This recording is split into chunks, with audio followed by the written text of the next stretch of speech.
My name is Jason Lambert. I'm Executive Director of Content Licensing at Sony Pictures, here with Michael Malgeri from MarkLogic, and want to continue the discussion that we had a little earlier with some of our previous presenters around metadata, the value of metadata, and maybe thinking a little bit differently about the metadata that you're capturing using a story from my business and how we've approached solving some metadata challenges.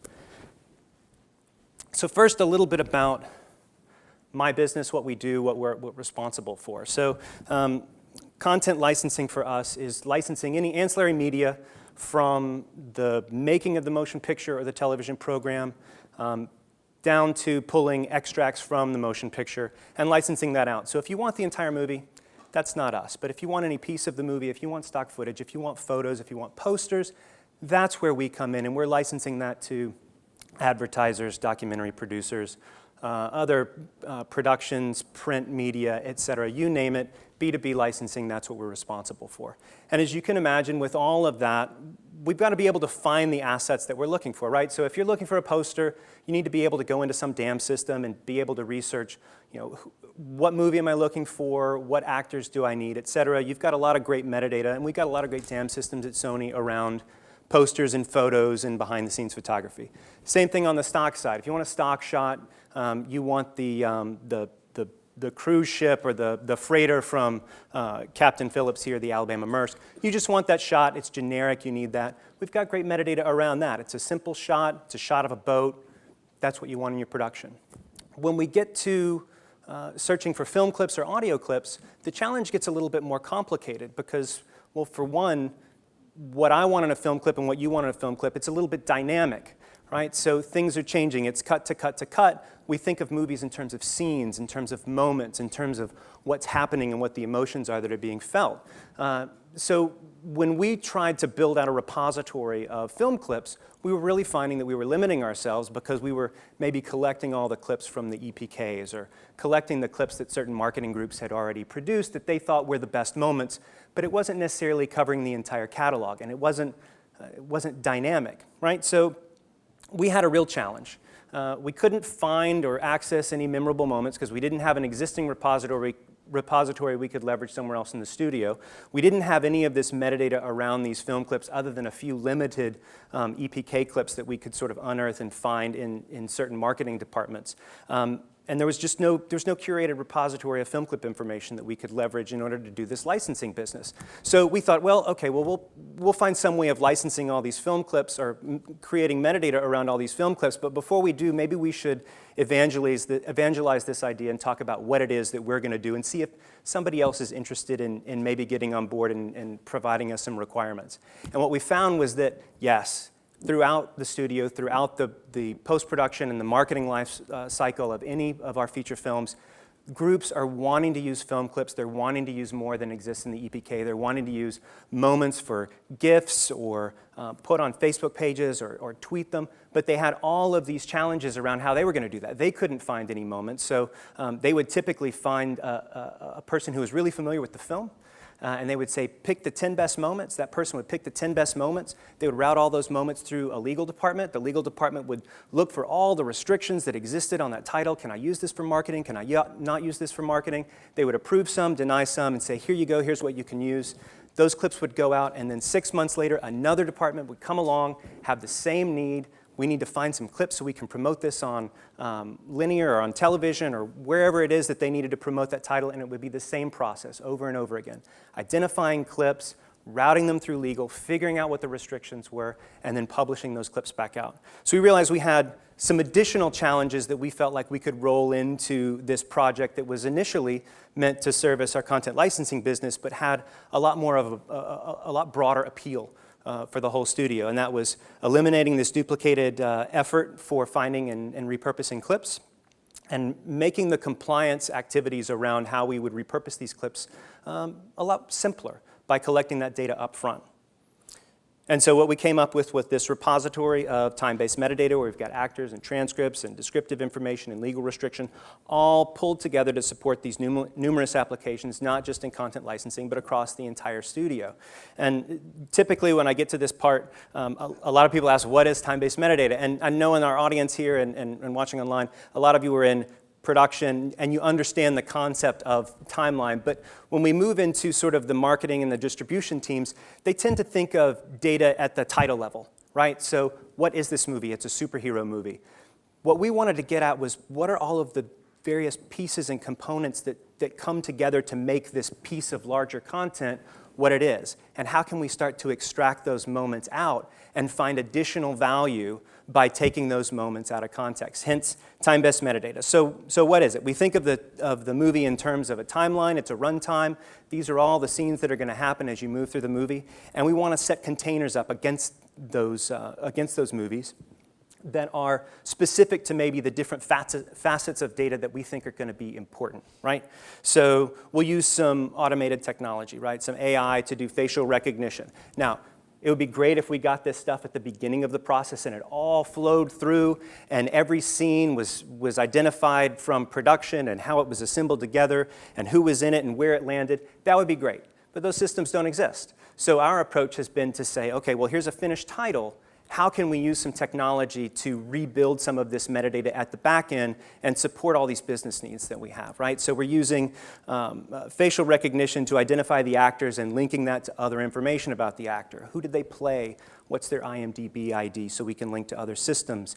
Are they male or female? Were they in the mains or not? These are legal requirements that we need to track. We also do phonetic indexing. Sometimes we have a script. In fact, often we have a script or some sort of script document we can tie back to. But sometimes we don't. And we want to make sure that we can get all of the dialogue searchable so that we're not just searching for what movie is I want the truth in. Where do I go in that movie to find it? And that's a simple example because it's a line that everybody remembers. But think about how many times people say, I love you. Or people say, help me. Or people say, run. Right, in movies. And these are the types of requests that come in where an advertiser is like, we want clips where people can't start their car, right?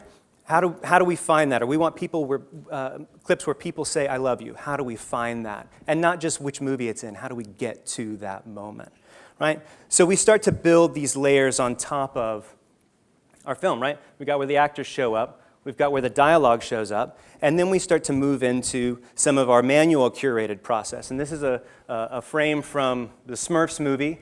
It's got a lot going on, and there's a lot of things that we want to be able to capture about it. What do you see on screen? What are the characters feeling? What are the actions that the characters are doing? What brands are showing up? Because that's a huge opportunity for us to extract additional value from these clips. The themes, the tones, the features, the settings, all of this stuff that we can start to extract and then build additional layers on top of that timeline track, right? And you can start to really get a sense of, okay, well, what's going on in this movie at any given time? We've even gotten, based on the script, we've identified where the scene points were, right, from the main script, so that if somebody is looking to drill into, well, I want to think about that movie in terms of scenes, we can give them that information and they can drill into the various scenes that existed in the film. And then we get into the compliance issues.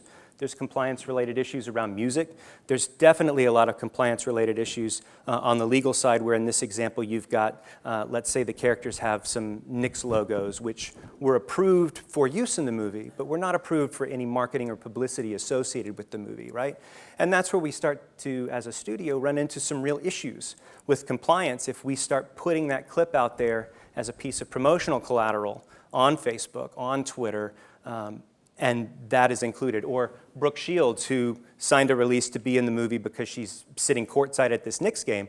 She's not an actor in the movie that is credited that has signed on to promote that movie. And we need to make sure that that stuff gets flagged and restricted. Not seen here, we also identify nudity and language, some of it through AI processes, but more often than not through manual processes because the AI isn't 100%. And we run into that a lot where we need 100% accuracy on things. So now we have a really rich picture of what's going on in this title. We've started to add the music cues, the ad pub holds, the language, et cetera, and then we can start to run use cases against it. So we're looking for maybe a particular scene from a movie that has a theme of love and somebody says, I love you, or maybe it's a theme of love and they say, I hate you, and there's some sort of weird dynamic that we're trying to pull out. And that feeds into this use case. Or we've got a marketing department that says, I just need to know every scene that I can share from this movie that doesn't have any advertising restrictions in it, and I want to be able to publish that out to a social platform, or include it in the iTunes deliverable, or include it in what we're giving to Vudu or Comcast or whomever. So really starting to get this rich picture of what do we have, what can we do with it, and how can we start to pull this movie apart and exploit it. And we have some tools internally for leveraging this, but they're pretty complicated and they're not necessarily suitable for outward facing. And that's where we started this dialogue with MarkLogic recently that had done some work previously with ETC on the suitcase, and really has a good handle on how to maybe pull this data out very quickly and push it into their data hub. We wanted to see what that would look like, and Michael has done a great job of pulling something together that I think he can show and gives you a real good sense of how we can leverage this data in practical terms. Michael? Put this down here. All right, so we're going to get into some role-playing in a demo that we put together with Jason's team. But before that, I just want to go over just a couple of slides.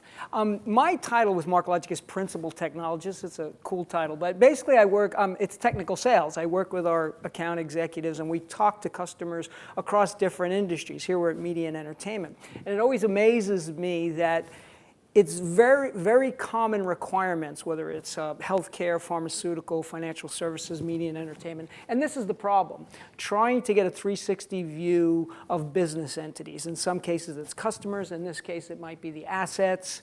In pharmaceutical, it's drugs and patients. And the idea is to better serve your customers, obviously, improve your operations, and then to do reporting for things like regulations. Now, this industry has some reporting requirements. You find more so in industries like financial services and insurance. But a very common theme to get a good handle on what your assets are, your business assets.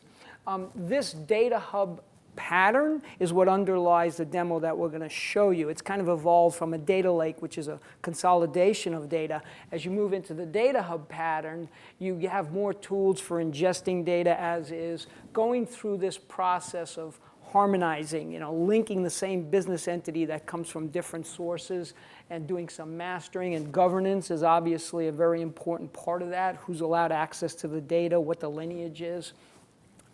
Creating semantics. I know Steve in the previous presentation was talking about the relationships between data. That's very, very important. And then here is the downstream on the right side, where you have either applications that run your business and analytics that say observe the business. Okay, so that's just a couple of slides on the pattern, this data hub pattern that underlines this demo, which I will show, and hopefully I can get to it. There we are. It's right there. Let me expand it first here. Are we still on? All right. Okay. So what I want to do is go into some role-playing here. Role-play. I work for Jason. He's a great guy, and I'm going to put myself much younger than Jason. I'm just started with his company, and I want to. Jason comes to me, he's got a licensing opportunity, a partner says, look, we need assets that revolve around cooking. So I come to this, what we call the Village Well application. And let me just give you a little overview here. So here's where you can answer those use cases. We might call them queries if you want to get technical.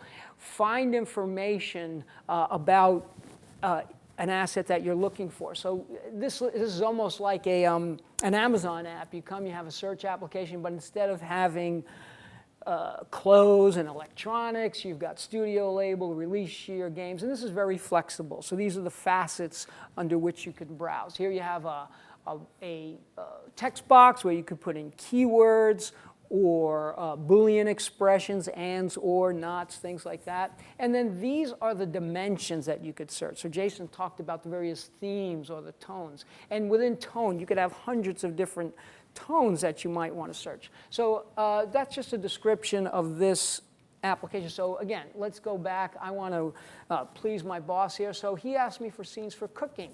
So I go type it in.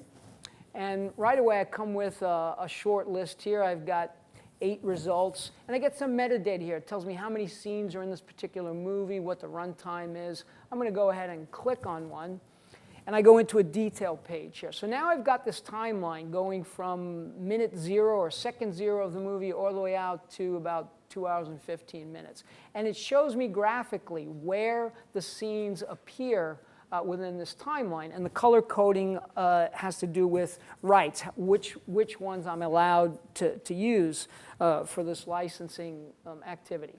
And then I get some other metadata about the title and the actors, how much they appear in the particular scene, and whether or not it's cleared for advertising and publication. So we'll just go ahead and click one, because I want to take a closer look at it. Hopefully the audio will be working there. Is the audio working? Where someone else might have used it? Well, okay. No audio? Okay, well that has a nice soundtrack to it, so you just use your imagination there. But anyway, I've done my job. Go back to Jason, and I say, here you go, boss, you got it. And he says, well, I got another assignment. I said, I'm like the eager puppy dog. And he says, I want you to find me scenes where they say, I love you, right? So naturally, I come to the app, and I type in, I love you, and I want to get this to him as soon as possible.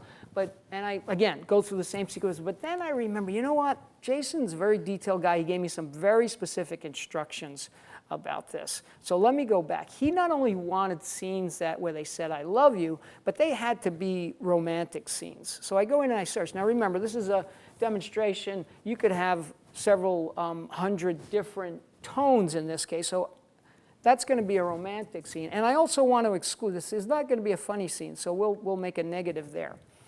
Now, because of rights, we can only take these scenes from talent groups 1 and 2 and 3. And now we also want to add a time-based dimension to this query. I want these actors to be on, after someone says, I love you, I want them to be on the screen for at least 5 seconds. So this is my detailed use case. I can slice and dice, get very, very precise on what I want to pull out of this movie. And I go ahead and I search that. Let's do a search. There we go. And now I've trimmed that down a little bit. And I go ahead and I click this one up here. OK, and let's click this one. I got the same information. Now, if you could read lips, he just said, I love you. There you go. And they're obviously going to remain on the screen for more than 5 seconds. So this shows you how you can make really precise queries, and that time-based aspect of it, you can get very, very creative in finding this content and getting what you want. So that's a demonstration of how to use a Data Hub to get this information and run your business. Yeah. You need to get back to that? You good? I can.